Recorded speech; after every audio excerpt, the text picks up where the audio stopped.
Sa kadiliman ng gabi, bumubulong ang mga kwento. Mga pangyayaring hindi maipaliwanag. Mga lihim na itinatago. Dito sa kanlungan ng katatakutan, samahan kami sa bawat kwento ng kababalaghan. Liham ng Lagim. Compilation of true Filipino horror stories.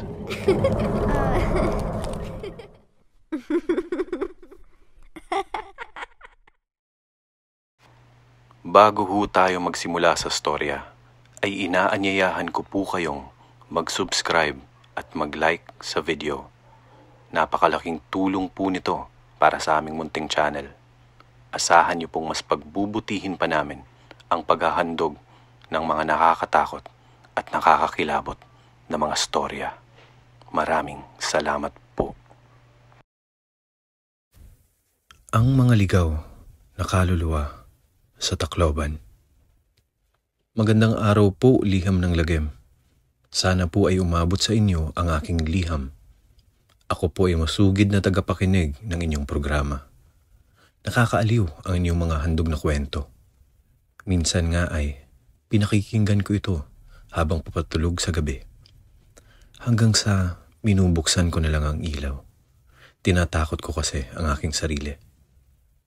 Ang pangalan ko po ay Jex Col. 28 anyos sa kasalukuyan. Tubong Carigara, Leyte.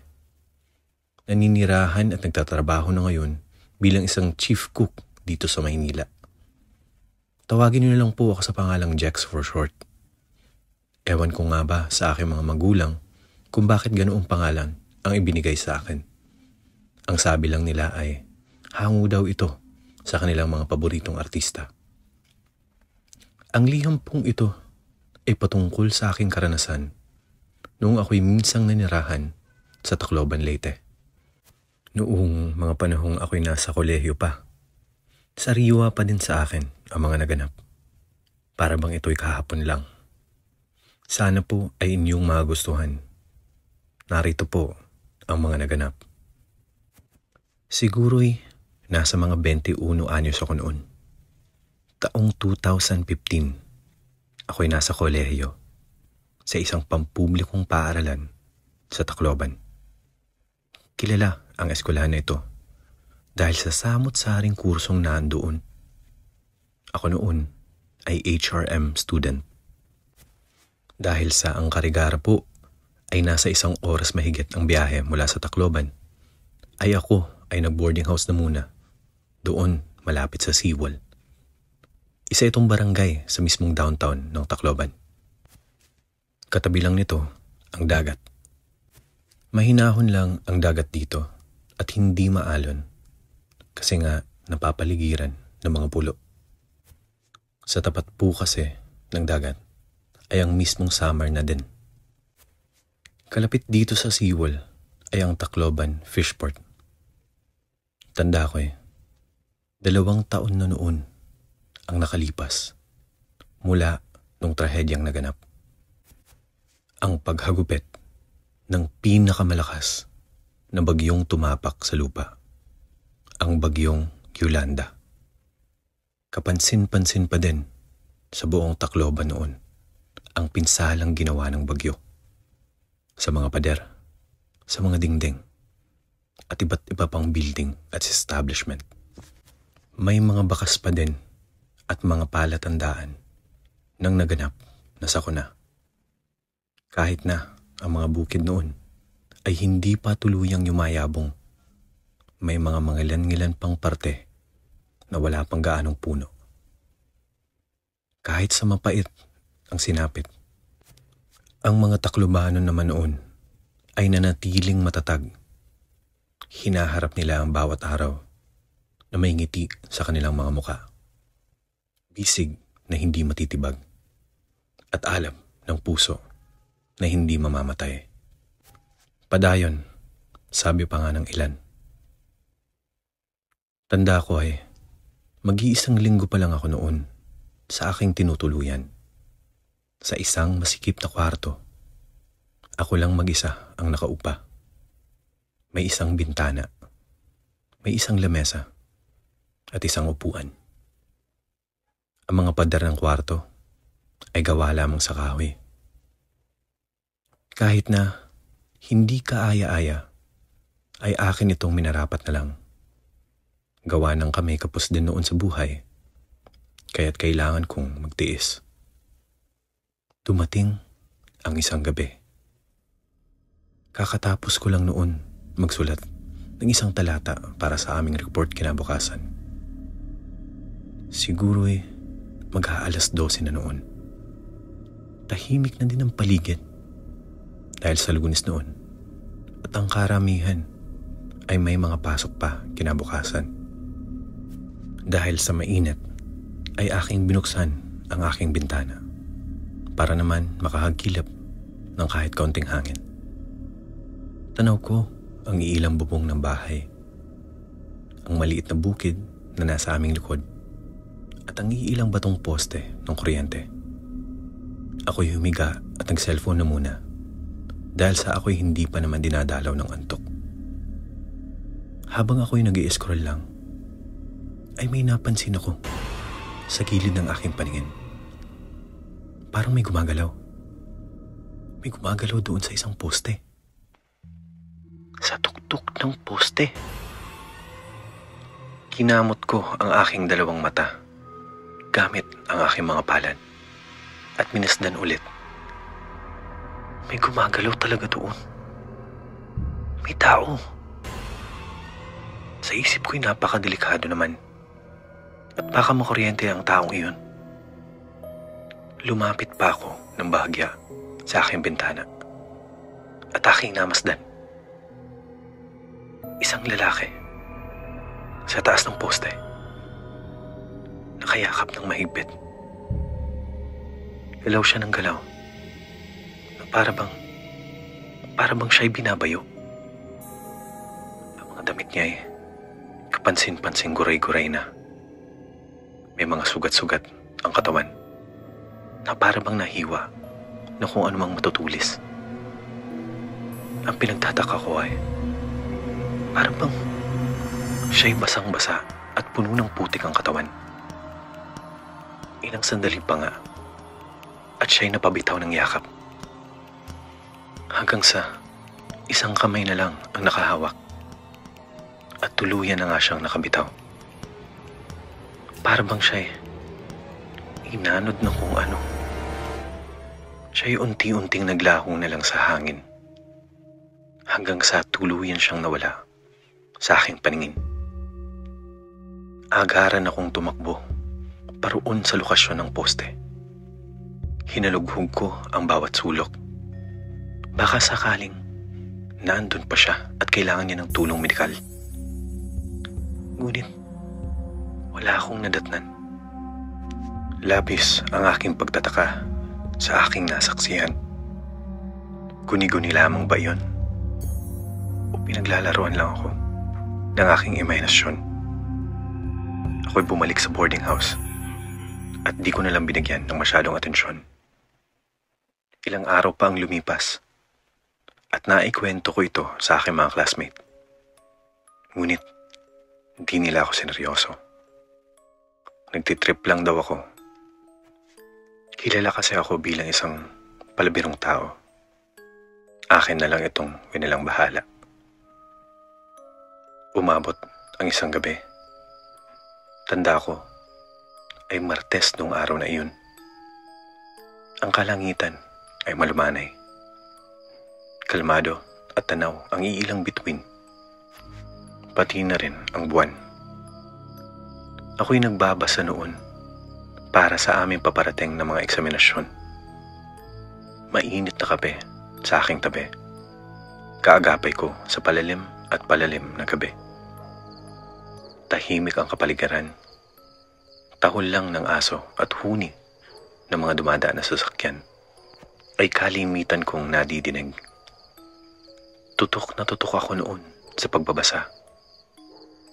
Nung ako'y may marinig na katok. Isang katok. Isang beses lang. Ito'y nanggaling sa aking likodan. Galing sa pinto ng aking kwarto. Napatingin ako sa likod at minasdan ko ang pinto habang nag-aabang ng muling pagkatok. Pakaka ko, may tao na may pakay sa akin. Ngunit ilang sandali pa nga ang lumipas, wala akong narinig na kung ano man. Ako'y bumalik sa pag-aaral. Ano-ano pa'y meron na naman akong nadinig na katok. Tumayo ako agad sa aking kinauupuan at aking agarang binuksan ang pinto. Ngunit walang tao sa labas. Akin pangang hinalughog ang paligid, maging ang mismong labas ng bahay, wala pa din ako nakitang sino man. Ako'y bumalik na lang sa aking kwarto nang may pagtataka sa aking muka. Habang aking sinasarado ang pinto at bago pa man ito tuluyang maisara, ay may narinig na naman akong katok sa pinto. Akin agad itong binuksan upang makita o mahuli kung sino man ang gumagambala sa akin. Sa isip ko noon ay baka mga boardmate ko lang na ako'y pinagtitripan. Ngunit laking gulat ko nang aking makita isang batang babae. Nasa mga 7 taong gulang ang edad.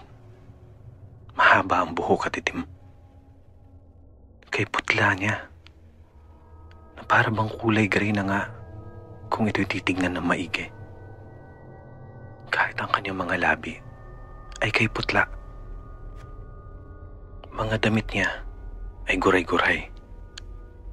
Kapansin-pansin ang kanyang mga sugat sa buong katawan.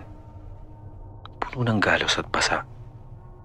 Napabalot siya sa itim na putik, ngunit wala namang amoy. Siya'y basang-basa. Para bang kagagaling lang sa pag-ahon sa tubig. Sobrang basa na tumutulo ito mula sa kanyang katawan hanggang sa sahig. Binalot nito ang buong paligid. Noong mga sandaling iyon, ay hindi pa narirehistro sa aking utak ang aking nasasaksihan. Unang kutob ko lamang ay baka kailangan niya ng tulong. Baka nawawala siya o ano man. Kaya't aking tinanong kung ayos lang ba siya o kung taga-saan man siya. Kanya namang sagot sa akin. Buligid daw ako pamiling kan mama. Wika ng bata sa akin. Kung ito po ay itatranslate sa Tagalog ay, Kuya, tulungan mo po akong hanapin si mama. Nung iyon ay aking marinig, ay minarapat kong samahan siya sa labas para may balik siya sa kanyang pamilya. Lumabas ako agad ng kwarto para siya ihatid. Halika dito, Iha. Saan pang bahay niyo? Inabot ko ang aking kamay sa kanya at sabay tumingin sa labas. Humawak naman siya agad sa akin. At laking gulat ko, ang pagkahawak niya ay pagkalamig-lamig at halos singlamig ng yelo ang kanyang mga kamay. Ito'y basa. Ako'y napalingon sa aking gulat. At nung aking nasilayan na ulit, ay wala na ang bata. Parang naglaho na lang, nung parang bula. Kahit na ang mga tumulong tubig sa sahig ay nawala na din. Doon palang sumagi sa aking isip na baka ang aking nasaksihan ay isang multo. Doon na pumasok ang takot. Ako'y agad na bumalik sa kwarto at naglak ng pinto.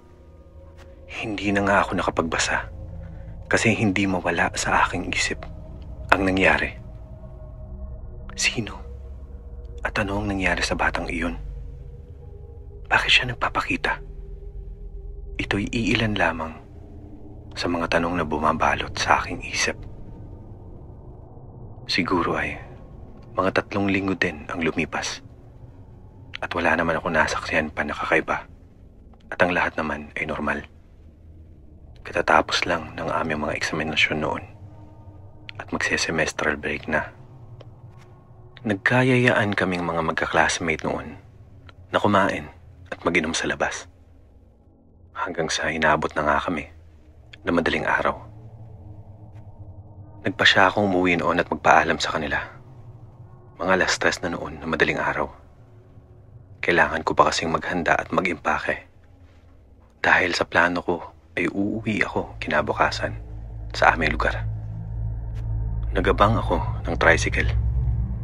Ngunit pag nalalaman nilang kung saan ako patungo, ay bigla silang umaayaw. Tila ba may nakakabagabag sa kanilang mga muka. Malapit lang naman ang aking tinutuluyan kung tutusin. Dahil dito ay nagpasya na lang akong maglakad. Napakatahimik ng paligid. Dahil din siguro ako'y nakainom, ay walang bakas ng takot sa akin kahit na mag-isa lang akong naglalakad. Nasa mga kalahating oras din bago ako'y nakaabot sa aming barangay. Lumiko ako papunta na mismo sa kali kung saan ako tumutuloy. Aking minasdan ang papasok na makitid ng kalye. Tila ba may kakaiba nung madaling araw na iyon. Napakalamig ng paligid at para bang kaibigat sa dibdib. Ito'y hindi ko pinansin at nagpatuloy lang sa pagpasok sa aming looban. Bahagya akong nagulat nang may makita akong batang naglalakad papalayo sa akin patungong dagat. Siya ay batang paslit. Napakabagal lang ng kanyang lakad. Tila may iniindang sakit sa kanyang katawan. Sa isip ko noon, ay bakit gising pa ang batang ito? At nasaan ang mga magulang? Akin pa nga minarapat na lumapit. At napansin kong may tao sa unahan. Isang lalaki. Nakaubad. May malaking sugat sa kanyang likudan. Na tila ba dulot ng isang matalim na bagay. Ngunit walang dugong lumalabas. Sinipat ko pa ng mas maigi. Meron din isa sa unahan. Di ko masyadong maaninag. At meron pang isa. At isa na naman. Tila ba sila'y nagproprosesyon patungo sa dagat. Hanggang sa may naramdaman akong nakasunod sa akin sa likuran. Marahan akong lumingon para tignan.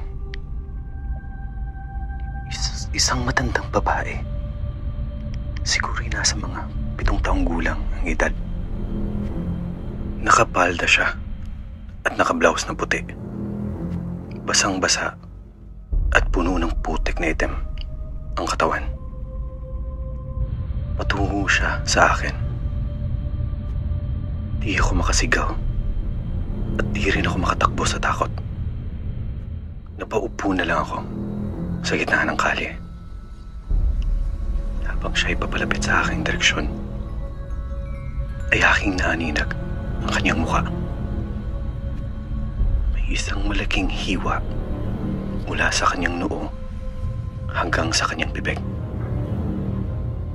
Ang kanyang kaliwang mata ay nakausli na palabas at malapit ng malaglag. Ito'y nasa aking harapan na at sobrang lapit. Nagtalokbong ako gamit ang aking 2 kamay. Pinikit ko ang aking 2 mata. Dahil sa aking akalay, meron siyang gagawin sa akin. Nung bigla na lang ako nakaramdam ng para bang sobrang lamig na hangin na dumaan. Ang matandang babae ay dumaan lang sa aking katawan. Para bang siya'y hindi material na bagay. Nung mga sandaling iyon, ay bahagyang nawala ang takot sa aking katawan. Bagkus, ang kuryosidad ang nangibabaw. Sinundan ko ang kanilang prosesyon hanggang sa umabot sila sa seawall mismo. Dagat na ang kasunod. Sa mahinahon na dagat at sa ilalim ng buwan ay namasdan ko.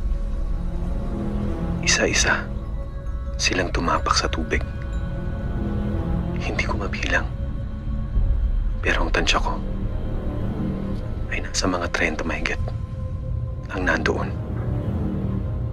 Bata, matanda, lalaki, babae. Bakas sa kanilang katawan ang mga pinsala nilang natamo. May iba, putol ang braso, wakwak ang dibdib. Habang ang iba naman halos wala ng muka.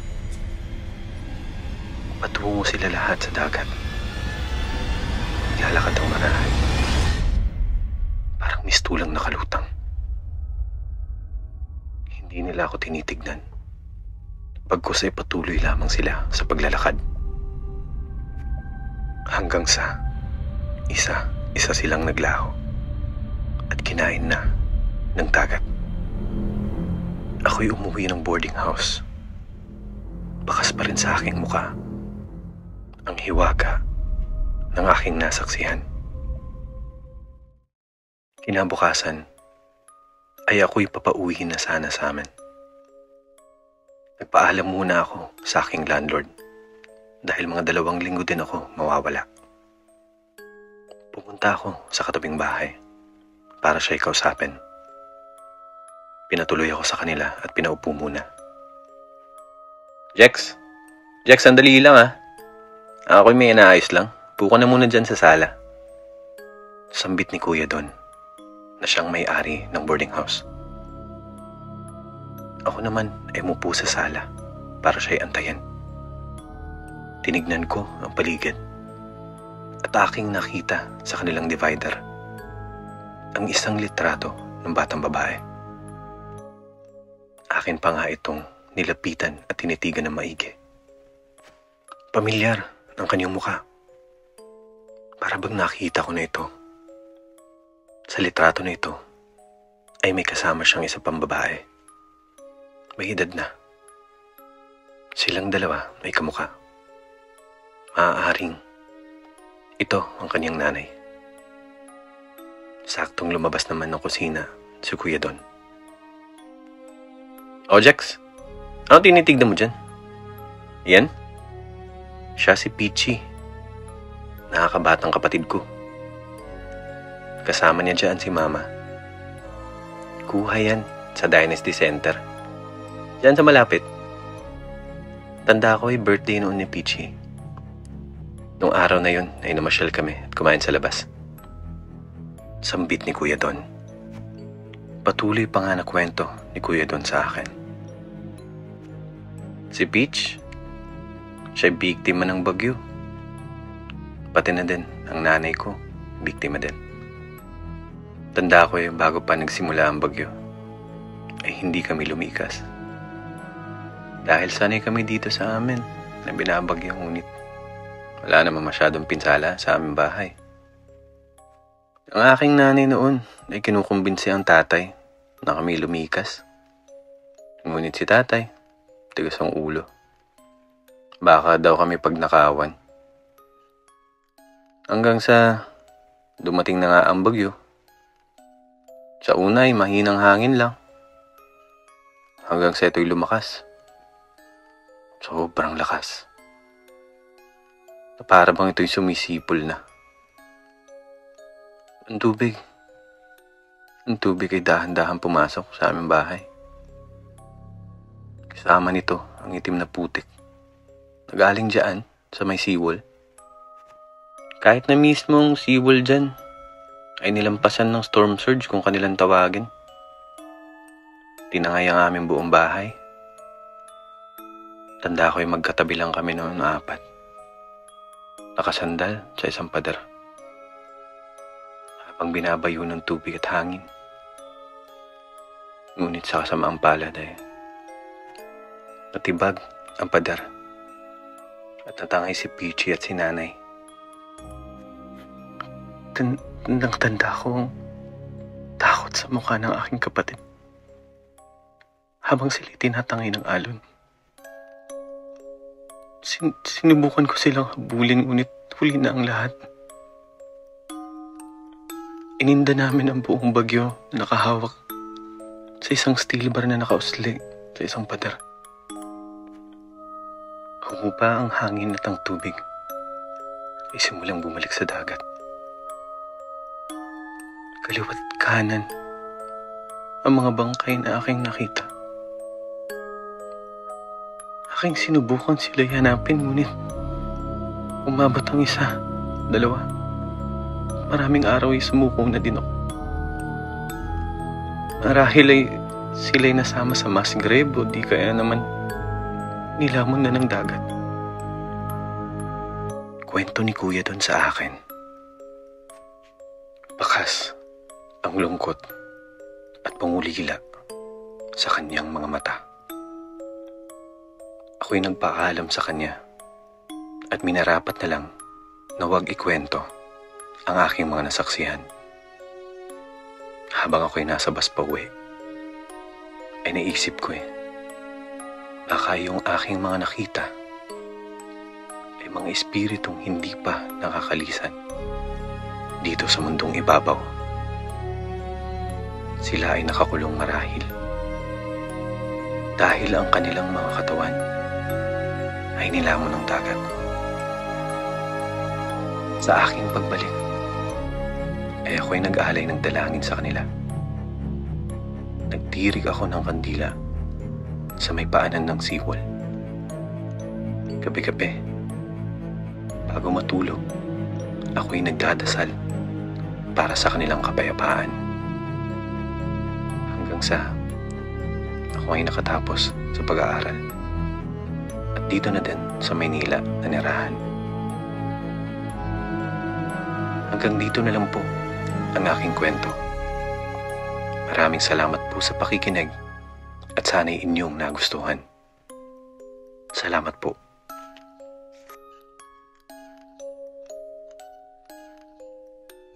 At dito po nagtatapos ang isa na namang kwento ng kababalaghan. Maaari po kayong mag-submit ng inyong personal na kwento at karanasan sa email address na nasa description. Kung inyo pong nagustuhan ang aming handog, ay huwag kalimutang mag-like at mag-subscribe sa channel. Click the notification bell para lagi kayong updated sa mga bagong videos. Maraming salamat po.